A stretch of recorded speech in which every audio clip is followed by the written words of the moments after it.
Corona से corona के समय वो का ध्यान रखिएगा। कोरोना का सबसे पहला डिजास्टर अब याद करिए, हमारे मंत्री जी हैं, गंगा की नदियों के किनारे कितने लाश पड़े थे, कितने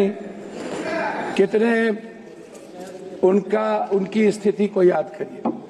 आप स्टेट प्रॉब्लम को याद कीजिए कि कैसा डिजास्टर था। केंद्र ने स्टेट के हाथ को बांध दिया था।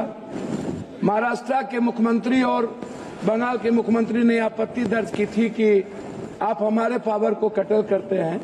तो डिजास्टर में आम लोगों को आप क्यों एक्नॉलेजमेंट नहीं करते हैं? सामाजिक लोगों को, सांस्कृतिक शैक्षणिक लोगों को, वहां के वैज्ञानिक को, जो ऐसे लोग हैं उसको आप, जैसे उत्तराखंड में मंत्री जी यदि आम लोग वहां इन्वॉल्व होते तो 10,000 से कम जाने जाती।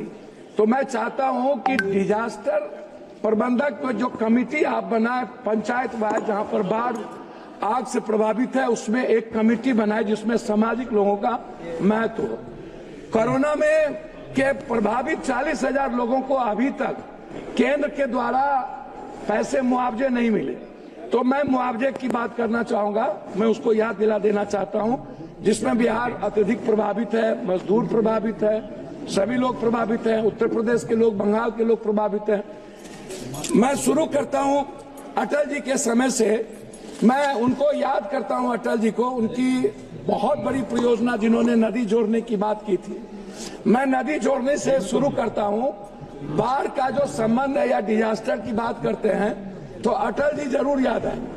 उन्होंने हर नदियों को, कनेक्टिविटी को जोड़ने का जो उन्होंने एक बड़ा निर्णय था उनका, वो देश में एक बहुत बड़ा निर्णय था, लेकिन उस पर हम लोग अभी तक काम नहीं कर पाए।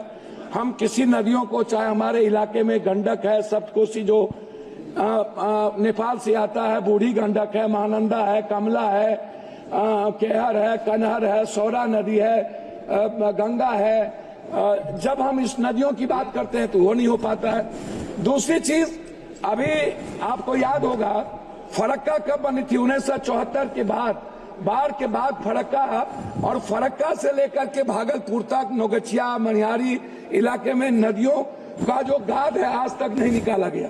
नरेंद्र मोदी जी के सामने नीतीश जी, हम लोग भी मीटिंग में थे, इस प्रश्न को उठाए थे कि क्या फरक्का का रिहेबिलिटेशन होगा या नदियों को कैसे हम लोग और मजबूत कर सकते हैं, जिसमें कोसी पर भी थी। भीमनगर बैरेज बनाने की बात थी, उसको हम लोग भीमनगर को रिहेबिलिटेशन नहीं कर पाए।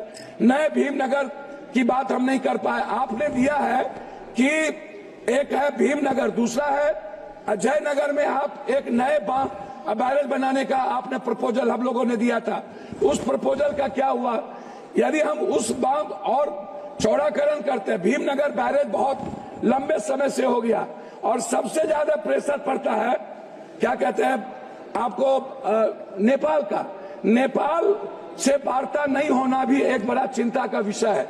हम हाई डैम की बात करेंगे, जिसमें आपने 26 तक चिट्ठी लिखी है हमको कि आप 26 तक आप उसका पूरा का पूरा सारी चीज तैयार कर लेंगे।